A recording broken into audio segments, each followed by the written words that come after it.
I never thought I'd find myself typing this out. It feels surreal, like a scene from a movie that you can't believe is happening to you. But here I am. My name is Mike, and I used to think I had a perfect life with my wife, Jessica. We'd been married for 5 years, and for the most part, it felt blissful.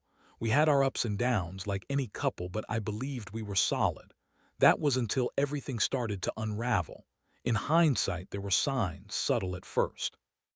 Jessica started working late more often, claiming it was just a busy season at her job. I remember brushing it off, trying to be understanding. After all, she was ambitious and dedicated. But there were little things that began to gnaw at me. She became distant, almost cold. Our conversations dwindled to mundane exchanges, devoid of the warmth that had once characterized them. The intimacy we used to share faded, replaced by an emotional chasm that I couldn't quite place. I began to feel like I was living with a stranger. I tried to talk to her about it, but every time I brought it up, she'd get defensive, her eyes flashing with irritation. "Stop being paranoid, Mike. I'm just busy and tired, you know how it is." I wanted to believe her, but the pit in my stomach only grew heavier. I started noticing small discrepancies, her phone buzzing incessantly, her password-protected device that she used to lock herself away in our home office. I thought I was just being insecure, but intuition has a way of whispering truths you don't want to hear. The tipping point came one rainy Thursday evening. I had left work early, planning a surprise dinner for Jessica. As I walked into our home, I noticed her purse was hanging on the hook by the door, which was strange because she usually kept it with her. I stepped into the living room, and that's when I heard it, a muffled voice coming from our bedroom. My heart raced as I approached the door, and without thinking, I twisted the knob. What I saw will forever be burned into my memory. There was Jessica, sprawled across our bed, tangled in the sheets with another man. They were so engrossed in each other that they didn't even notice me standing there, mouth agape, heart shattering. Beneath the weight of betrayal, I felt like I had been punched in the gut, the air knocked out of my lungs. I knew in that moment everything I thought I knew was a lie. I slammed the door, the loud bang echoing through the house like a verdict. Jessica's head shot up, her eyes wide with shock and horror. "Mike!" she screamed, scrambling to pull the sheets around her. I was already out of the room, my mind racing in a frenzy of disbelief and rage. I felt both numb and alive, adrenaline coursing through me as I tried to comprehend the scene I had just witnessed. I didn't even know what to say or do. I paced in the living room, my thoughts a whirlwind. I heard her stumbling out of the bedroom, frantic, desperate to explain herself. But what could she possibly say that would make sense of this? I turned to face her, the anger boiling over, but I also felt a profound sadness that I didn't want to acknowledge just yet. She stood there, clutching the bed sheet to her chest, her face a mix of fear and guilt. "What were you thinking?" I managed to shout, my voice cracking. "How could you do this to me?" Her excuses began to spill out, a flood of lies that only fueled my anger. "It was a mistake. I didn't mean for it to happen," she pleaded, her voice breaking as if that would somehow lessen the weight of her betrayal. It felt so cliché, the rehearsed lines of a cheating spouse.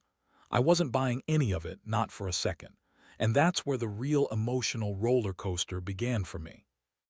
The shock morphed into a potent mix of anger and heartbreak. I had loved her, trusted her with my whole heart, and now I was left standing there, feeling like a fool. How could I have been so blind? I was drowning in a sea of hurt, and all I wanted was to get away, to escape the reality of what my life had become.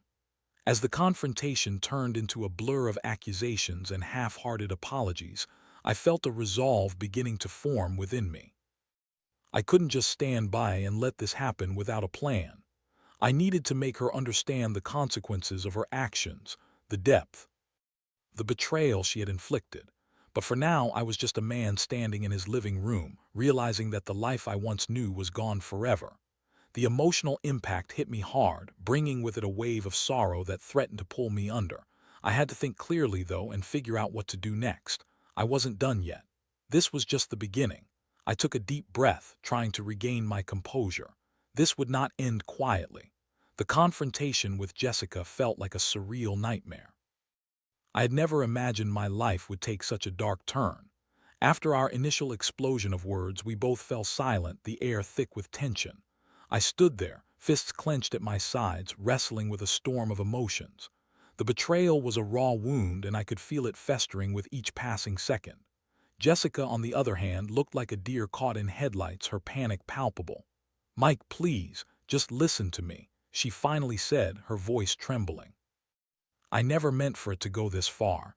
It was just supposed to be fun. I didn't think it would." "Hurt you? Fun?" The word echoed in my mind, twisting the knife deeper. I felt like I was standing on the precipice of a cliff, teetering between heartbreak and rage.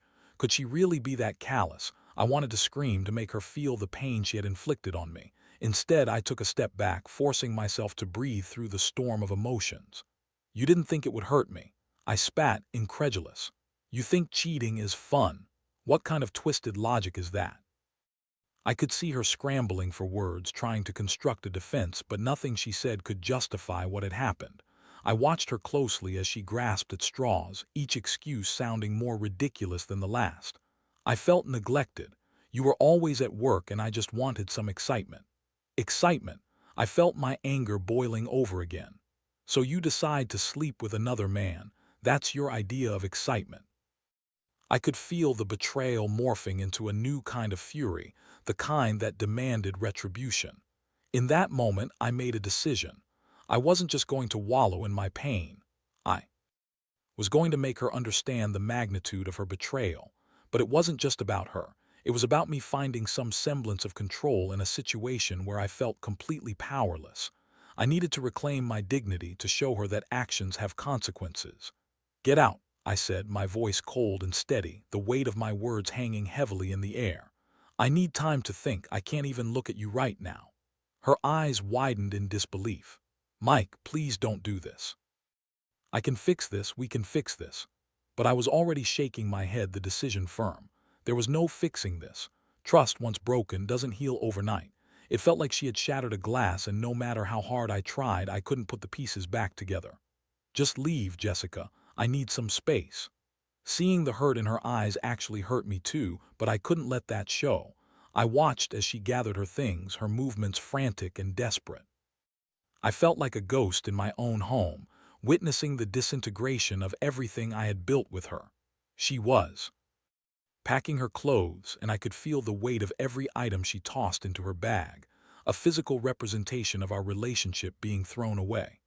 Once she was gone, the silence of the house enveloped me like a heavy blanket. I sank onto the couch, staring at the walls that had once felt so warm, so full of life. Now they felt cold and empty. I didn't know how long I sat there, lost in thought, but eventually the reality of my situation hit me like a tidal wave. I had just been betrayed by the person I loved most in the world. My mind raced through memories of our life together, the laughter, the plans for the future, the moments of intimacy. And now it was all tainted by betrayal. I allowed the tears to fall, a mixture of anger and sorrow coursing through me. As the night dragged on, I knew I couldn't stay in this state of despair. I had to channel this pain into something constructive. I pulled out my phone and began to plan. I wasn't going to just sulk in my grief. I would take action. I'd start by changing the locks, a literal and symbolic step toward reclaiming my space and my life. I would take back the power she had stripped from me. My heart raced as I typed a message to a locksmith. I felt anger bubbling beneath the surface, but it was also mixed with a sense of resolve. It was time to take control of my life again. The next step was to gather any evidence I could find. If I was going to confront her with the truth of her actions and the consequences, I needed to know exactly what I was dealing with. The morning light filtered through the blinds, illuminating the chaos in my heart. I barely slept, but I felt oddly focused. I pulled out my laptop and began combing through social media, digging into her recent activity. I hadn't done this before. It felt invasive, but I needed answers. Each click brought up more pieces of the puzzle, a photo here, a vague status update there, and a pattern began to emerge. I noticed she had been spending time with a guy named Ryan from her office. They had tagged each other in posts, and my mind raced with a whirlwind of jealousy and betrayal. I felt a surge of determination. I needed to confront this head-on, but first I had to figure out how to do it. I would need to set the stage for my revenge. I felt a mix of emotions as I formulated my plan. Anger, sadness, a strange sense of vindication, all of these fueled me. I would not let this betrayal define me. I would stand tall, even if it felt like the ground beneath me was crumbling. I'd gather my strength and turn this pain into something powerful, something that would make her realize the gravity of her choices. The day dragged on, but I found solace in the clarity of my plan. I would change the locks and then wait for her to come back, and when she did, I would be ready. I wouldn't just be standing there broken. I would be standing there with a fire in my heart, ready to take back what was mine. The new chapter of my life was about to begin, and it wouldn't be one of weakness. It would be one of strength and resolve. The next few days felt like a blur. I barely went to work finding it. Hard to concentrate on anything that wasn't linked to Jessica's betrayal. Instead, I focused on executing my plan. I called the locksmith early Monday morning, and within hours the locks were changed. It felt empowering to take that first step, like I was reclaiming my territory. I was no longer going to be a victim in my own home. After the locksmith left, I stood at the front door for a moment, running my fingers over the new locks. It was a small act, but it symbolized so much more. I was no longer allowing anyone to walk in and out of my life without my permission. I felt a surge of strength as I imagined how Jessica would react when she discovered the changes I had made. When she finally came back a few days later, I was ready. I had spent the time gathering evidence about her affair. I checked her social media, collected screenshots of her interactions with Ryan, and even downloaded an app that tracked her location. The anger I felt was mixed with a strange sense of satisfaction, as if I had unearthed the truth that had been hidden from me for so long. That evening I received a text from Jessica asking if we could talk. My heart raced. This was the moment I had been waiting for. I replied, telling her to come over. I could sense her nervousness through the screen. She had no idea what was coming. When she arrived, the atmosphere was charged. The air felt thick with unresolved tension. Jessica stood in the doorway, looking uncertain as she knocked softly. I opened the door, and I could immediately see the confusion in her eyes. I gestured for her to come in, and she stepped cautiously into the living room. "Mike, we need to talk," she said, her voice shaking slightly. I nodded, motioning for her to sit down. I could see the way she fidgeted, her eyes darting around the room as if she were searching for an escape route. But there was no escape this time. "Do we?" I replied, my voice steady but cold as I took my seat across from her. "Because I think I already know what you're going to say." She looked taken aback for a moment, her mouth opening and closing as if she were trying to form words. "What do you mean?" I leaned forward, my heart pounding in my chest. "I mean I know about you and Ryan." The words hung in the air like a heavy weight. I watched as her face changed from confusion to fear, the realization hitting her hard. "What, Mike? That's ridiculous." She stammered, but I could see the panic in her eyes. "You're being paranoid again." "Paranoid? You think I don't have proof?" I pulled my phone from my pocket, scrolling through the images I had collected. I held it up, showing her the screenshots of her flirtatious comments and the photos of her and Ryan together, laughing and enjoying each other's company. Her expression shifted as she tried to compose herself. Okay, yes, I've been talking to him, but it's not what you think." "Not what I think," I interrupted, my voice rising. "You're lying in bed with him, Jessica. What else do I need to think? Tell me how that's not cheating." She opened her mouth to speak, but then quickly closed it, unable to come up with a valid defense. I could feel the adrenaline coursing through me, heightening my senses. I was no longer the heartbroken husband. I was the man who had the upper hand, ready to confront the truth head-on.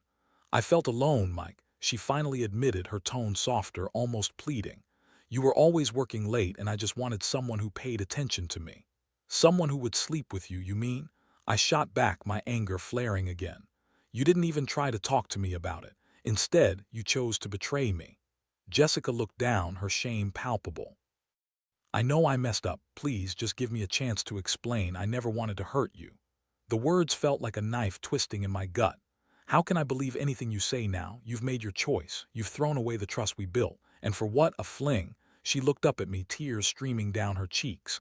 "I made a horrible mistake. I'm so sorry, Mike. I love you. I didn't mean to fall into this. Love, I interrupted, incredulous. You think this is love? You think lying and cheating is love? You've shattered everything we had. I could see the weight of my words sinking in, the realization hitting her that she had crossed a line she could never uncross. The confrontation felt both agonizing and liberating, like I was finally letting out all the pain that had festered inside me. I can't do this anymore, Jessica, I said firmly, my heart racing. This isn't just going to blow over. You've changed everything. Her sobs echoed through the room, and I could see the shards of her facade crumbling.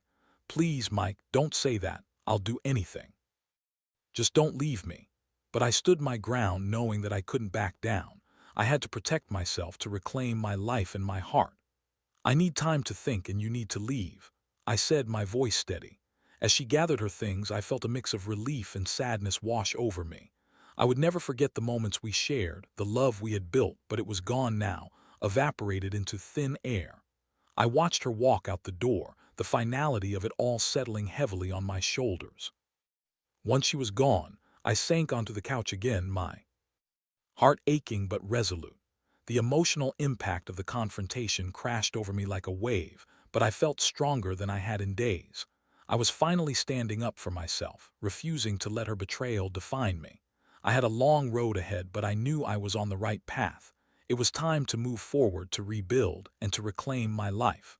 I wouldn't let this betrayal consume me. I would use it as fuel to grow stronger. The road to healing wouldn't be easy, but I was ready to walk it.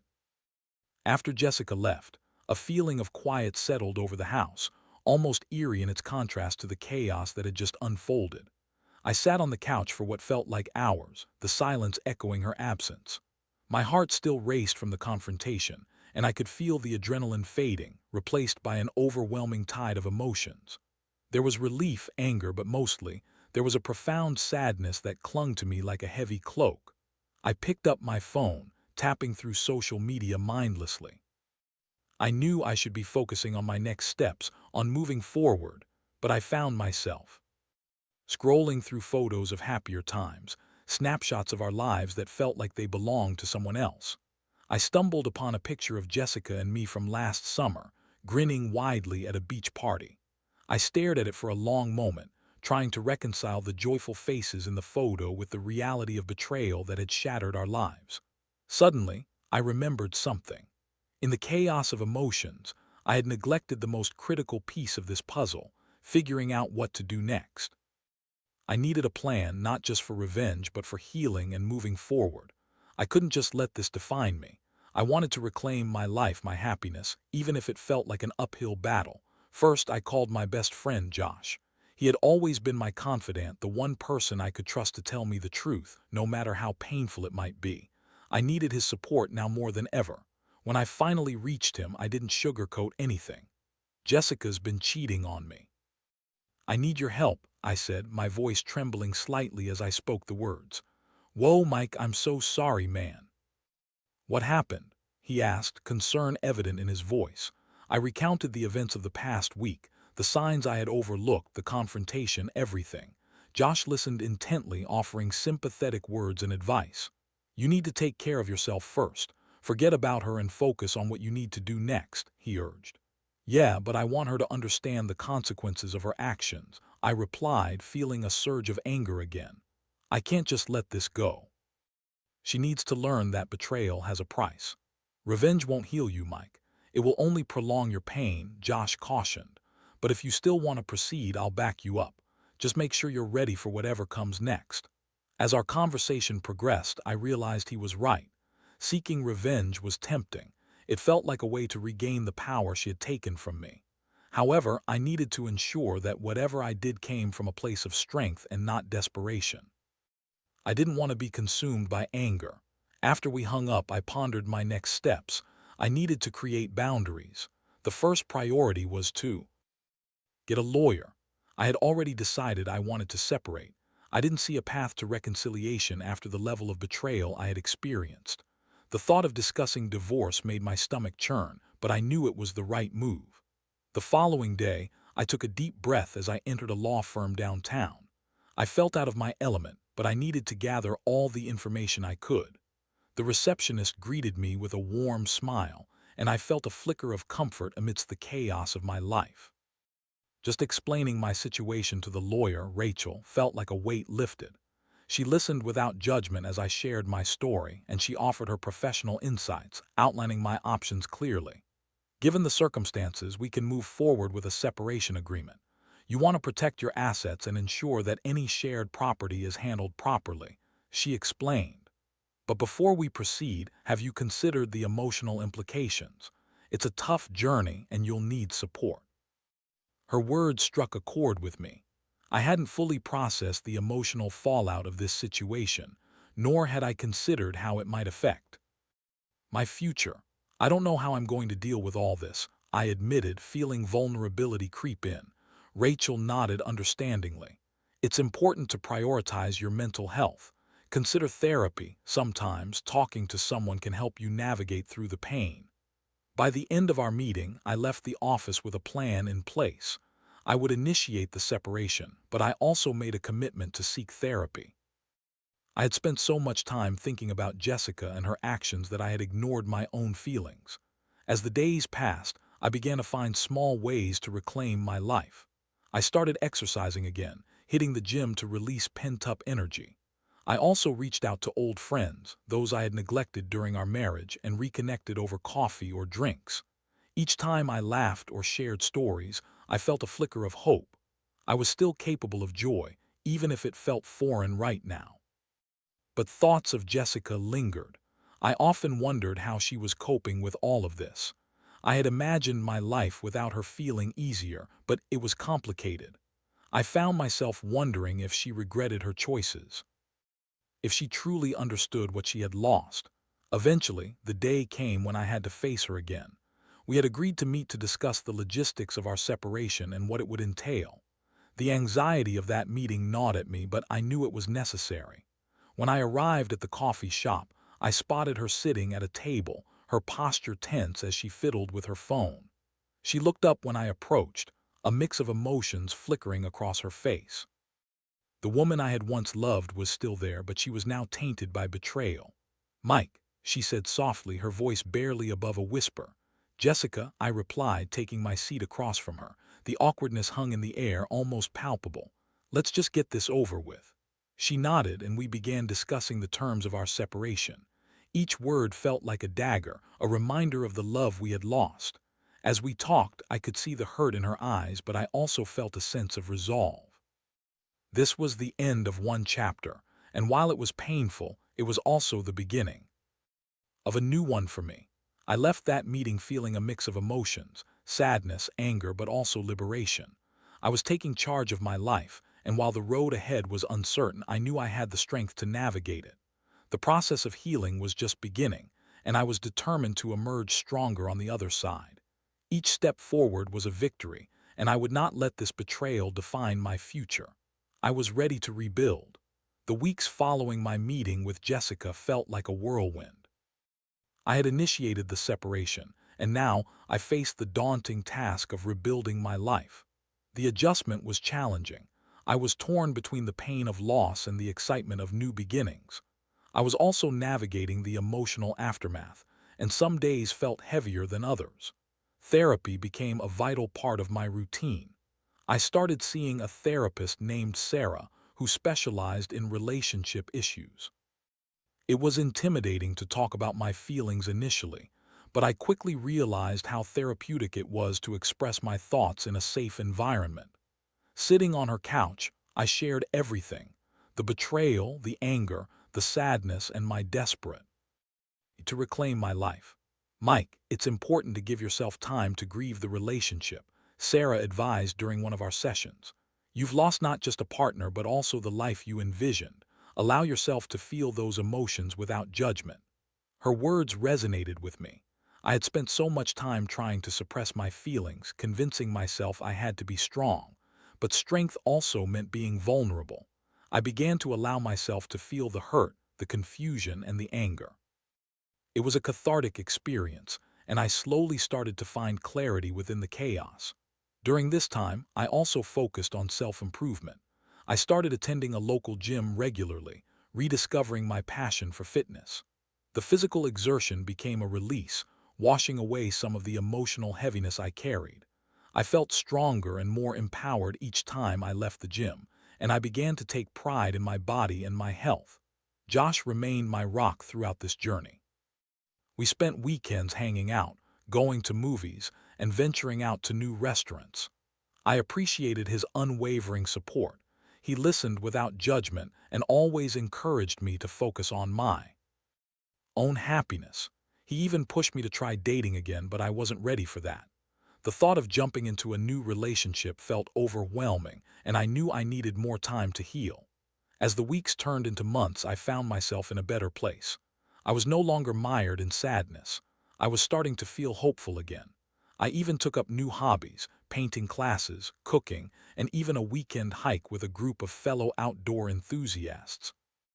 Each new experience filled me with a sense of accomplishment, like I was reclaiming parts of myself I had lost during my marriage. Yet, there was still a nagging feeling in the back of my mind. I couldn't shake the images of Jessica and Ryan. I often wondered how things were going for them, if she missed me, or if she regretted her choices. I tried not to dwell on it, but the curiosity lingered. One day, I was scrolling through social media when I came across a post that sent my heart racing. Jessica had posted a photo of herself and Ryan, grinning from ear to ear as they stood in front of a picturesque landscape. My stomach dropped as I stared at the image, a mix of anger and sadness flooding my chest. It felt like a punch to the gut. How could she move on so easily? I had spent months processing the pain, and here she was, seemingly happy with someone else. The bitterness bubbled up within me, and I wanted to scream.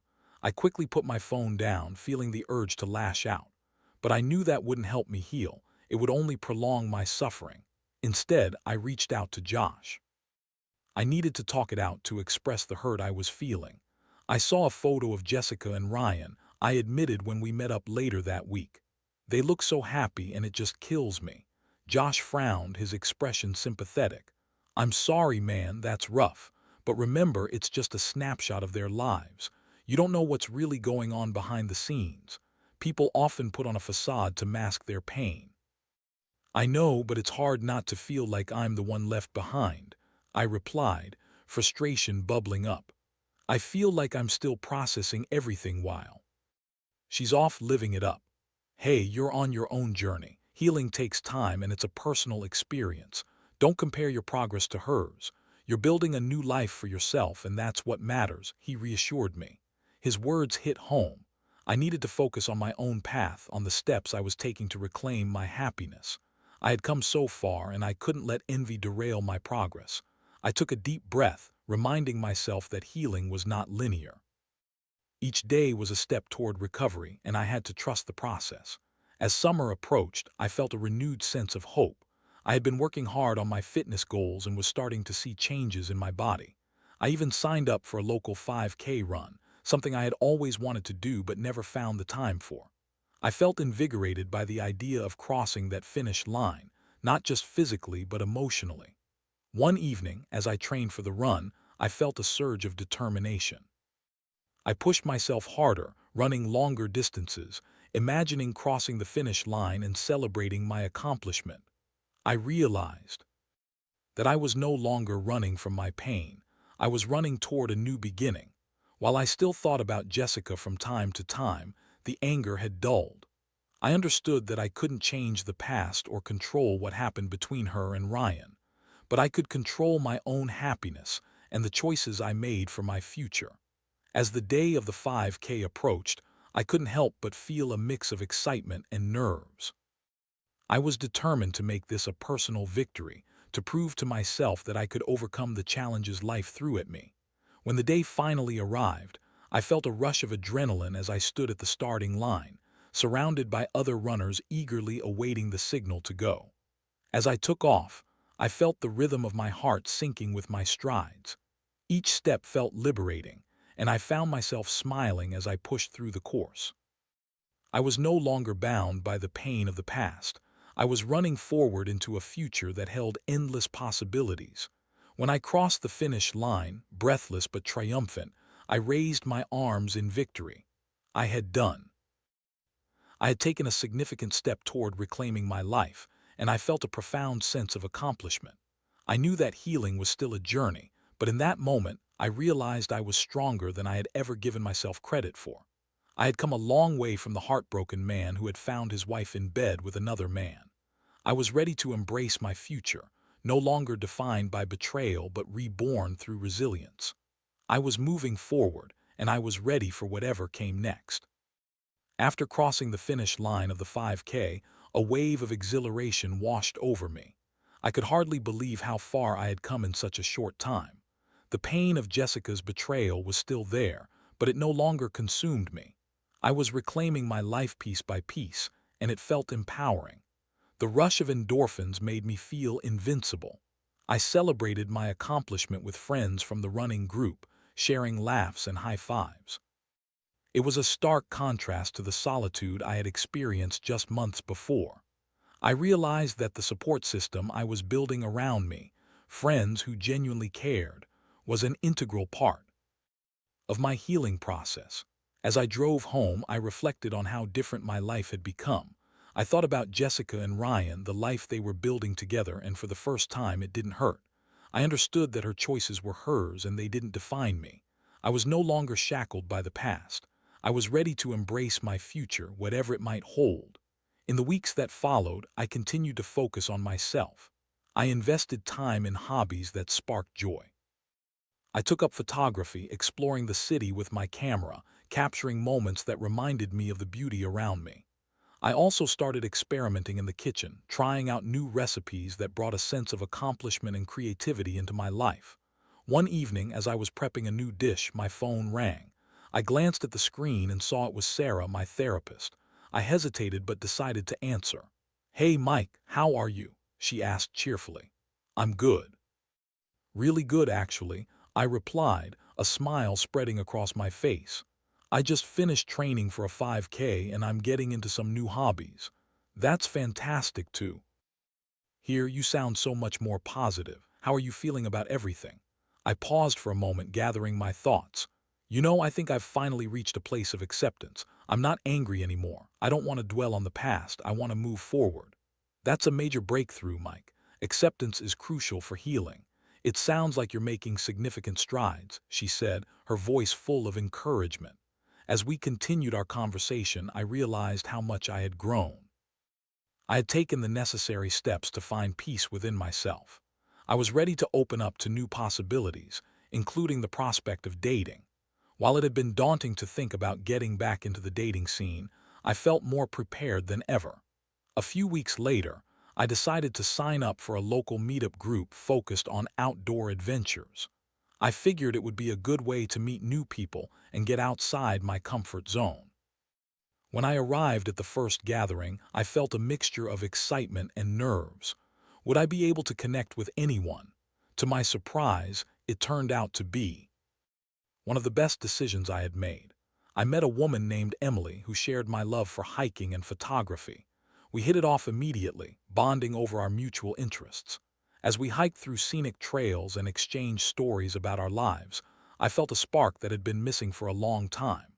It was refreshing to connect with someone who was kind, genuine, and interested in building something new.